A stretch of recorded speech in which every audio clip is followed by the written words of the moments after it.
Sens de la visite, Jérémy Thomas, le podcast qui écoute. vos histoires de l'art.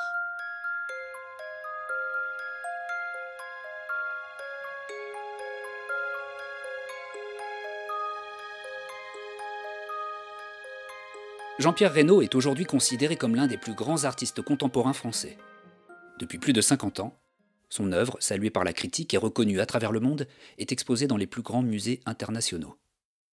Adepte des œuvres monumentales et des expositions événements, il est également connu dans le monde de l'art pour avoir réalisé quelques coups d'éclat, comme lorsqu'il a installé une de ses œuvres phares, le pot doré, en plein cœur de la cité interdite de Pékin. C'est ce même pot, recouvert de feuilles d'or et emblème de son art, qui s'est ensuite posé devant le centre Pompidou pendant plusieurs années. Mais ce qu'on sait moins, c'est qu'il n'était absolument pas destiné à devenir cet artiste majeur de l'art contemporain.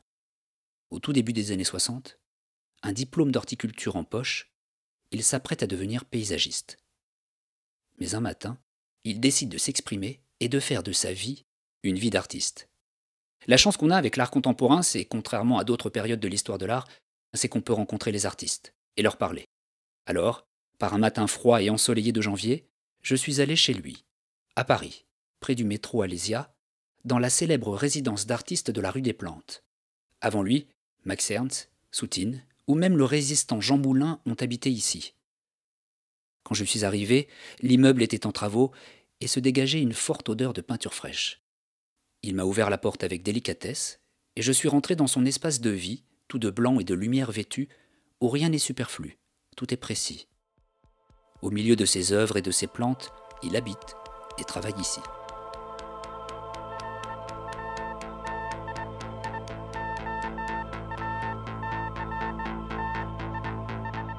Si j'attends quelque chose des êtres humains, c'est de voir comment ils passent de l'enfance à la fin de leur vie. Quel est leur parcours, comment ils s'en tirent.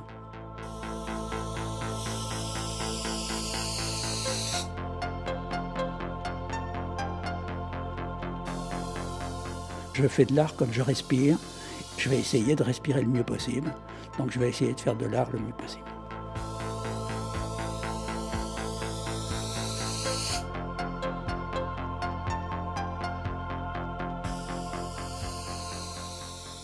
Je me souviens que lorsque j'ai rencontré Jean Tinguely et Niki de Saint-Phal, c'était en 63, quelque chose comme ça, dans un lieu qui était un peu improbable pour moi, c'était dans Paris. J'avais à la main du reste, je crois, un pot de fleurs et un pot de signalisation. Je venais les montrer à quelqu'un et Jean et Niki étaient là. Et ils m'ont dit « Tu fais quoi ?»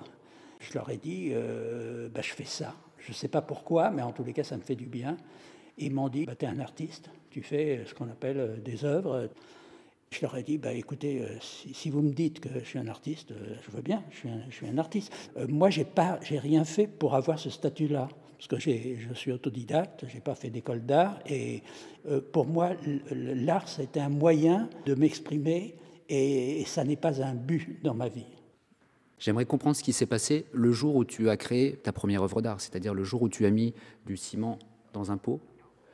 J'avais fait des études d'horticulture, je devais être jardinier, dans le meilleur des cas paysagiste si j'avais des ambitions.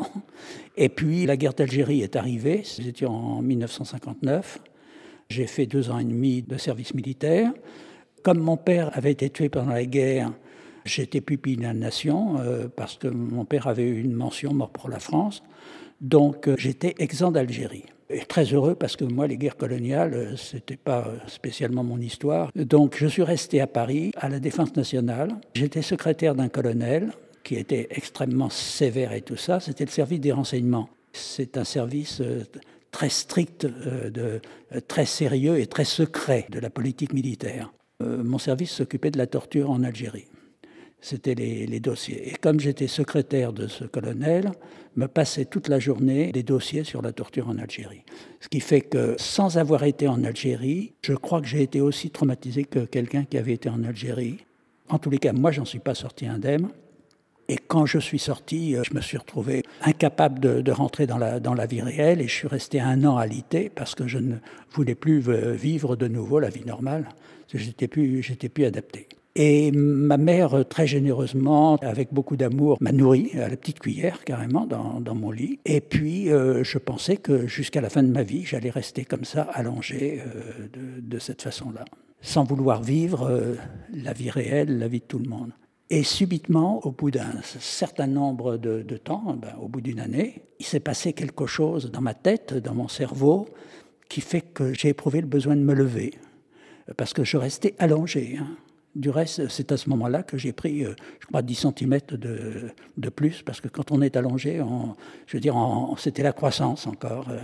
Et là, je me suis levé. Je n'étais pas sorti depuis 1 an dans la rue. Je suis descendu de notre petit immeuble. Nous habitions à Colombes, dans un petit immeuble. Je suis allé dans la cour, comme ça, guidé, comme si quelque chose m'attirait. Il y avait des garages et j'avais un box de voiture, parce que j'avais ma 2 chevaux qui était là et qui avait les pneus complètement crevés depuis longtemps, évidemment, comme une belle endormie. Je suis rentré dans ce garage et j'ai vu à l'entrée à gauche, je m'en souviens vraiment comme si c'était hier, j'ai vu quelques pots de fleurs qui étaient là les uns sur les autres, un sac de ciment et un pot de peinture rouge. Et là, j'ai été pris d'une sorte de fièvre, ou d'une sorte de rendez-vous. Je me suis mis à faire du ciment avec les mains. Il n'y avait même pas de pelle, il n'y avait rien. J'étais dans un état presque fiévreux. Je l'ai mis dans un pot de fleurs. Je ne sais pas ce que ça voulait évoquer, mais en tous les cas, ça avait l'air de me plaire. Et il y avait 3 ou 4 pots là, et j'ai rempli ces pots avec du ciment. Je n'étais pas un artiste, j'étais un particulier simplement qui avait des pulsions. Mais comme un geste magique, comme un rituel particulier, je me suis retrouvé avec 2 ou 3 formes absolument incroyables.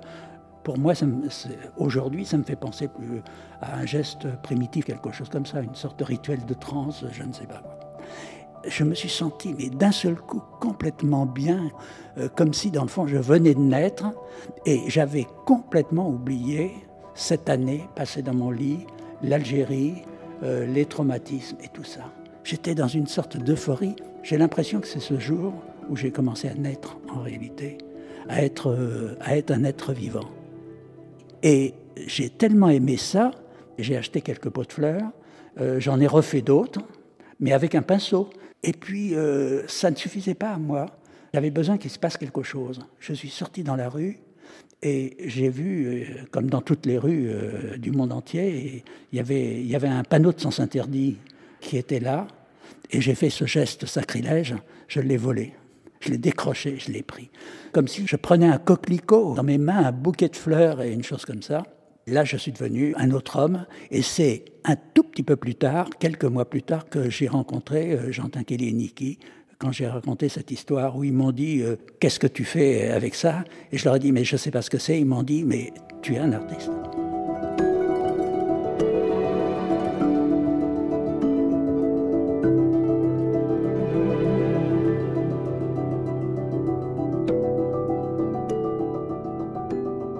Cette femme qui m'a enchanté, qui m'a fait naître en quelque sorte, qui m'a fait me découvrir. Pendant 50 ans, j'en ai fait des plus grands, des plus petits. Voilà, je ne me suis jamais lassé. C'était quelque chose qui me faisait du bien. Et je me disais que si ça me faisait du bien, je pouvais le montrer aux autres. Je ne leur demandais pas d'aimer ce que je faisais, mais je leur disais, ceci m'a fait du bien. À moi, ça m'a fait du bien parce que ce pot, pour moi, il a représenté l'art contemporain quand il était exposé devant le Centre Pompidou. Je me suis dit, ça doit être ça, notamment l'art contemporain. C'est prendre le risque de mettre un pot en hauteur et de le recouvrir de feuilles d'or. Et donc, ce pot, après, il a été exposé un peu partout dans le monde.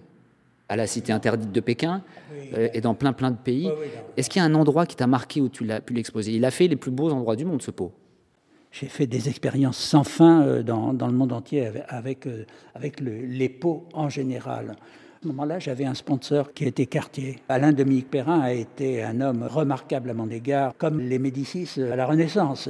Et du reste, c'est grâce à lui que je me suis retrouvé devant le Centre Pompidou, parce que cette œuvre leur appartenait. Et il m'a dit, est-ce que tu veux rêver avec cette œuvre? Et je lui ai dit, écoute, moi, ce qui serait formidable, c'est de pouvoir l'amener au bout du monde. Les œuvres d'art, ça se termine toujours dans les musées, toujours un petit peu poussiéreux et un petit peu triste. La vraie vie, c'est quand même, c'est dans la vie, à l'extérieur. Et il m'a dit, fais-moi une proposition. Moi, mon idée, c'est de faire voyager ce grand pot recouvert de feuilles d'or dans différents endroits. Et puis ensuite, il reviendra à Paris. Il aura voyagé. Il est parti à Berlin, sur un endroit où il y avait un énorme chantier à ce moment-là, qui était la Potsdamer Platz. C'était le Berlin qui se reconstruisait. C'était un chantier titanesque. Je me souviens très bien avoir suspendu au bout d'une grue, à peut-être 50 mètres de hauteur, ce pot qui était au-dessus du chantier. Et quand il y a eu l'inauguration, une inauguration alors très chic, très quartier, avec des mécènes du monde entier, des millionnaires, on ne parlait pas de milliardaires encore à l'époque. Il y avait peut-être 2000 personnes qui étaient dans ce chantier en bas avec une coupe de champagne à la main. Le pot était dans le ciel, au-dessus de tous ces gens. Et je me disais, mon rêve, ça serait que le pot tombe. Pas pour faire mal à ceux qui sont en dessous, mais comme quelque chose d'extraordinaire qui arrive. Avec les œuvres d'art, moi j'attends toujours qu'il se passe quelque chose d'extraordinaire.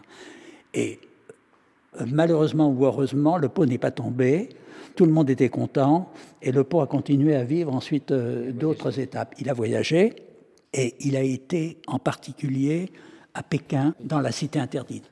Et pas n'importe où, dans la cour de la Suprême Harmonie, qui est juste devant, qui est l'entrée de la Cité interdite, où il y avait l'empereur. C'était un objet qui était recouvert de feuilles d'or, et dans la Cité interdite, culturellement, la feuille d'or est quelque chose que l'on voyait aussi, et cet objet tombé du ciel était comme un ovni qui était tombé là, comme s'il était arrivé par hasard, par le ciel. C'était pas une exposition, c'était une apparition.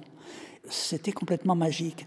Aujourd'hui, je pense que ça serait impossible de mettre une œuvre d'art dans la Cité interdite. Je n'en suis pas spécialement fier pour moi. Je suis fier pour l'art. Je me dis, il y a des rendez-vous.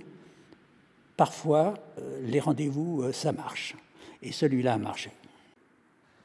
Au début des années 70, tu construis une maison tout en carreaux de faïence blanc à la Selle Saint-Cloud. Qu'est-ce qui s'est passé dans ta tête pour que tu construises une maison tout en carreaux de faïence blanc ? Ça vient alors là des événements aussi du moment. En 68, parce que c'est juste avant, je me souviens, j'étais à Paris et donc j'ai vécu la période 1968 que tout le monde connaît. J'étais jeune, j'avais l'âge des étudiants, que j'avais quelques années de plus simplement.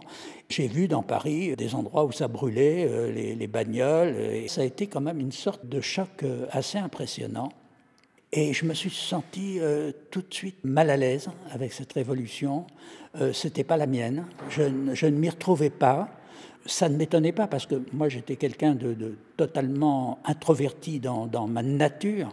Je cherchais en moi des solutions, tandis que les étudiants cherchaient en eux certes des solutions, mais ils le cherchaient d'une façon sociétale. C'est-à-dire qu'ils voulaient ensemble changer le monde. Voilà. Et moi, ensemble changer le monde, je ne sais pas ce que ça veut dire. Moi, tout seul, agir sur ma vie, oui. Changer le monde, non, je laisse à d'autres le soin de le faire. Moi, je ne sais pas faire ça. Comme j'étais un artiste aux Beaux-Arts, on m'a demandé de venir faire des affiches pour la Révolution, en quelque sorte. Et je suis un des rares artistes qui a refusé ça. Donc j'étais déjà très mal noté. J'ai marqué mon territoire en exprimant que j'avais rien apporté dans cette histoire, que je l'ai laissé faire, moi je les jugeais pas. J'ai senti qu'il y avait le monde extérieur et mon univers à moi, d'être humain. Et en 68, justement, à la fin de 1968, j'achète un terrain à la Selle Saint-Cloud en me disant, je vais construire un endroit pour être dans cet endroit. Et puis voilà, je vais être isolé de ce qui se passe à l'extérieur. En construisant cette architecture, très rapidement, je me suis rendu compte que le monde extérieur, la pression était telle que finalement la maison est devenue une sorte d'architecture assez fermée qui me protégeait du monde extérieur. Au bout de 2-3 ans, elle était non seulement fermée, mais elle ressemblait à un véritable blocos, carrément. Et j'ai eu la nécessité de trouver de la lumière dans mon histoire. J'étais quelqu'un qui aimait la vie, mais à ma façon. Et là, j'ai fait appel à la céramique, aux carreaux de céramique blanc, et j'ai commencé à tapisser les murs. Et je trouvais ça tellement lumineux, tellement beau, tellement intemporel, que j'ai tapissé le plafond, j'ai tapissé le sol. Et ensuite, dans cette maison, il n'y avait plus un seul endroit où il n'y avait pas du carrelage.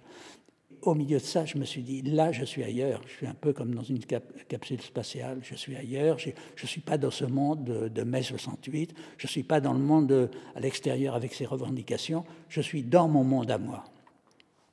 Donc, je ne vous fais pas de mal. S'il vous plaît, ne me faites pas de mal. Voilà.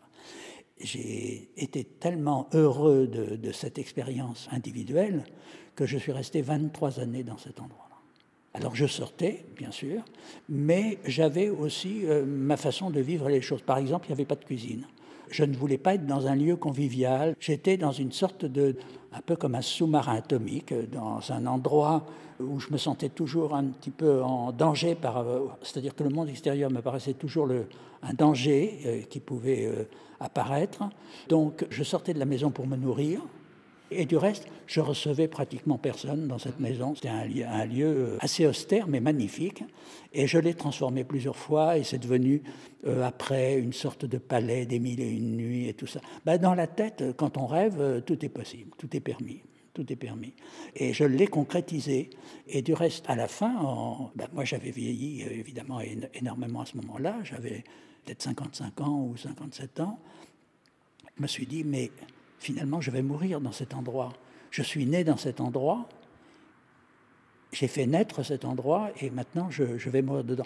Et je n'ai pas aimé cette idée. Ce n'est pas l'histoire de mourir, parce que l'histoire de mourir, je sais, c'est banal, c'est ce qui arrive à tout le monde. C'est le fait de se dire, c'est la fin de quelque chose. Mourir, c'est ça que ça m'indiquait, c'est la fin.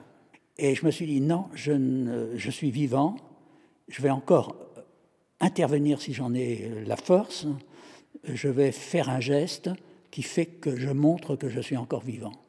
Et ce lieu qui était très réputé dans le monde entier, parce qu'il était très connu, particulièrement en Asie, mais aux États-Unis et tout ça, il y avait beaucoup de gens qui l'avaient visité, parce que je faisais parfois des visites inévitablement. Ce lieu, je me suis dit, je vais le faire disparaître. Parce que déjà, on m'avait approché en disant c'est un lieu fantastique, il faut que ça soit classé.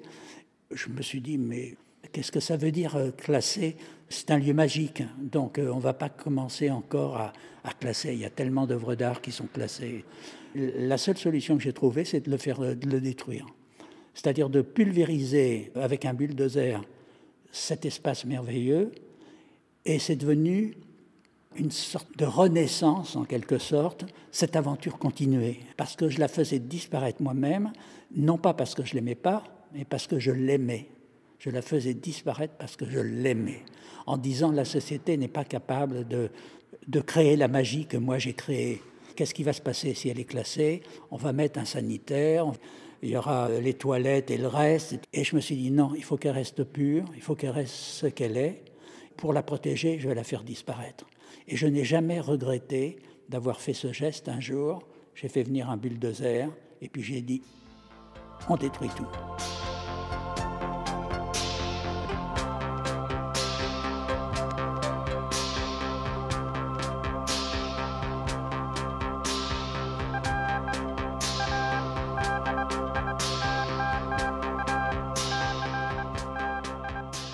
Tu as fait un travail sur les drapeaux, et notamment, tu as fait un travail sur le drapeau cubain. Tu as été à Cuba, et donc tu as rencontré Fidel Castro sur place. Il y a une photo d'un catalogue, d'une exposition que tu as faite là-bas à Cuba, où tu es à côté de Fidel Castro. Et cette photo, je la trouve très marquante. Le dictateur sur la photo n'est pas celui qu'on croit. Est-ce que tu pourrais nous parler de cette rencontre? Au début des années 2000, c'est en 2000 exactement, l'aventure cubaine. Moi qui suis resté enfermé dans cette maison avec le monde extérieur en face de moi comme quelque chose d'hostile, et détruisant la maison à ce moment-là, en 1993, il n'y avait aucun meuble dans cette maison, hein. C'était d'une austérité absolue. Hein. Je suis parti avec une valise à la main. Hein. Il n'y avait rien à emporter, puisque tout a été détruit. Et donc je suis parti de cet endroit et j'ai acheté un peu plus loin, du reste, une propriété qui était en ruine à Bougival, où je me suis posé dans cet endroit complètement désolé et magique aussi, qui était assez beau, une ruine totale du reste. Et j'ai continué ma vie pendant quelques années. Là, je me suis rendu compte que d'avoir fait ce geste de détruire la maison, je me suis retrouvé avec donc ma valise dans le monde extérieur, c'est-à-dire tout ce qui, en fait, me terrifiait. Il fallait que le monde extérieur m'accueille. Là, j'ai éprouvé le besoin de continuer mon travail, mes réflexions sur l'art, mais à travers les drapeaux. Je me suis dit, les drapeaux internationaux, qui sont des signes aussi, comme avant je travaillais beaucoup sur les signes, et finalement les drapeaux internationaux, qui sont tous différents dans le monde entier, représentent vraiment le monde extérieur, représentent les démocraties, les dictatures, toujours le bien, le mal, il y a ceux qu'on préfère, il y a ceux qu'on déteste, il y a ceux qui vous font rien, il y a ceux... Voilà. Et j'ai fait un geste très simple, parce que pour moi, moins c'est plus. Si je peux dire une chose avec moins de moyens, je trouve que c'est plus fort que de le dire avec plus de moyens. Donc, je vais prendre un vrai drapeau, hein, pas une chose qui est faite avec du tissu et qui ressemble à un drapeau. Un vrai drapeau qui a vécu ou qui est neuf, enfin ça m'est complètement égal. Je vais récupérer des drapeaux et je vais, comme un artiste, puisqu'on me dit que je suis un artiste, je vais le tendre sur un châssis, comme un artiste tend sa toile. Et puis avec des clous ou avec des agrafes, je l'agraferai derrière. À ce moment-là, je suis comme un artiste, c'est-à-dire je fais les mêmes gestes qu'un artiste. Je tends ma toile sur un châssis. Avec la seule différence, c'est que pour un artiste, c'est le commencement pour qu'une œuvre arrive, tandis que moi, l'œuvre, elle est terminée. C'est-à-dire que le drapeau signale que je ne vais pas en rajouter, que j'en resterai là. Je veux rester dans cette économie en disant, est-ce que vous êtes capable de regarder ces différentes couleurs, parce que les drapeaux, c'est des associations de couleurs, en fait, qui sont des associations symboliques. J'ai commencé par le drapeau français, et je vais travailler avec tous les drapeaux du monde, parce que j'avais une sorte de boulimie, là, il faut que je travaille. Les artistes ne s'arrêtent pas, ouais, les artistes n'ont pas de rationalité, voilà. Entre autres, j'ai pensé à Cuba.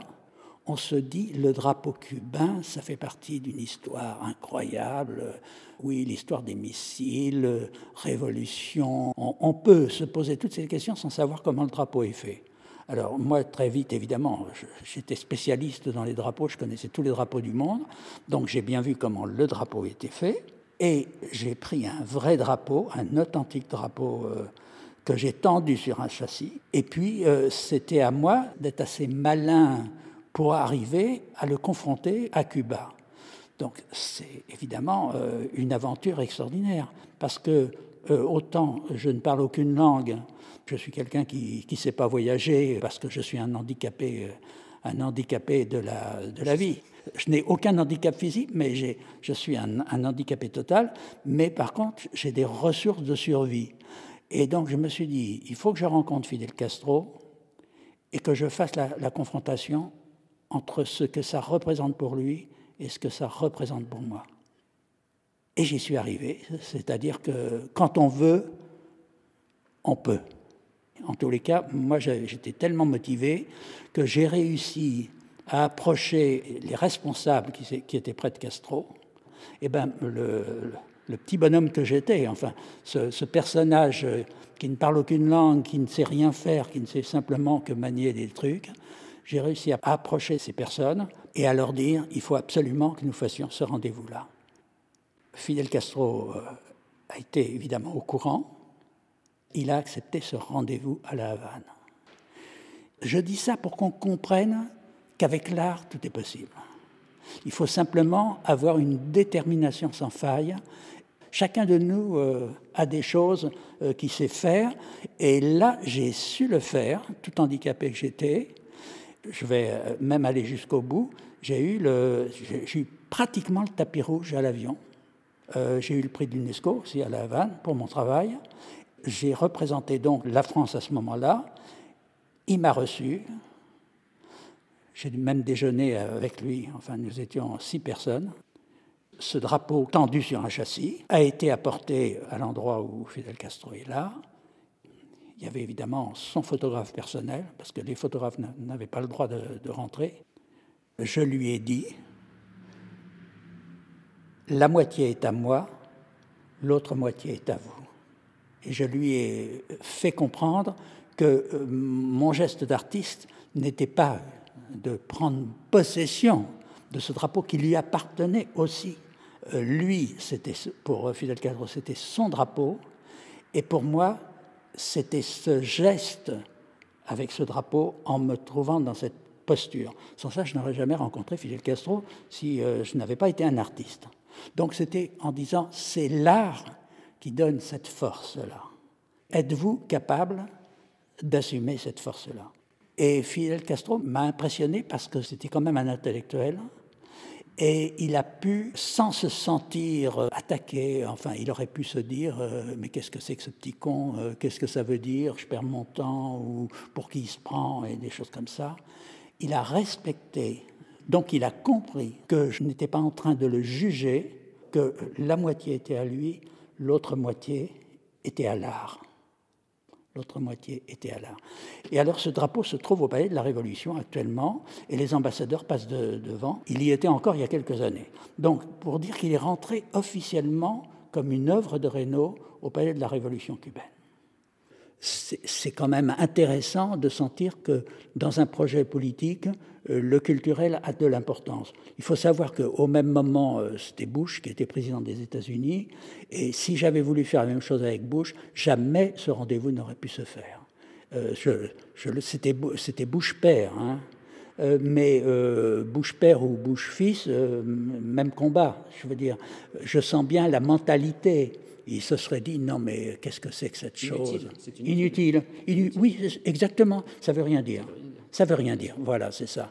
Je ne suis pas en train de défendre Fidel Castro, ni la cause de Fidel Castro. Je reste encore indépendant de cette chose, mais je montre que moi, ce qui m'intéressait dans cette histoire, c'était un homme. Ce n'était pas un chef d'État, c'était un homme. Ça se passait entre un homme artiste et un homme chef d'État. Et c'est l'homme qui est la base essentielle de mon travail, si on veut comprendre un peu mon travail. Eh bien, ouais, bien sûr. C'est drôle parce que le coup de fil arrive.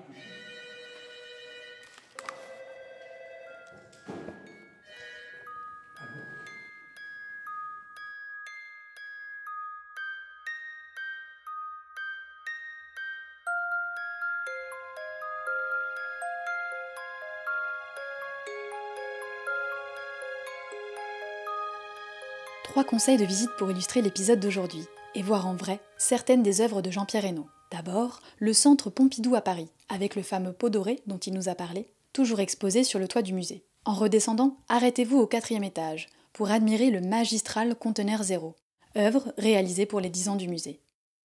Quelques kilomètres plus loin, à la Garenne-Colombe, en banlieue parisienne, rentrez dans l'univers de l'artiste en poussant les portes du Mastaba. Cette maison, qu'il a construite lui-même, en carrelage blanc, comme celle de la Selle Saint-Cloud, est aujourd'hui un lieu d'exposition qui renferme quelques-unes de ses œuvres. Enfin, et pour revenir aux sources de sa création, direction la Bretagne, au domaine de Kerguéhennec dans le Morbihan. Ici sont exposés 1000 pots rouges sous une serre en pleine nature, et comme il le dit lui-même, dans cette serre rien ne pousse, rien ne vit, mais rien ne meurt non plus.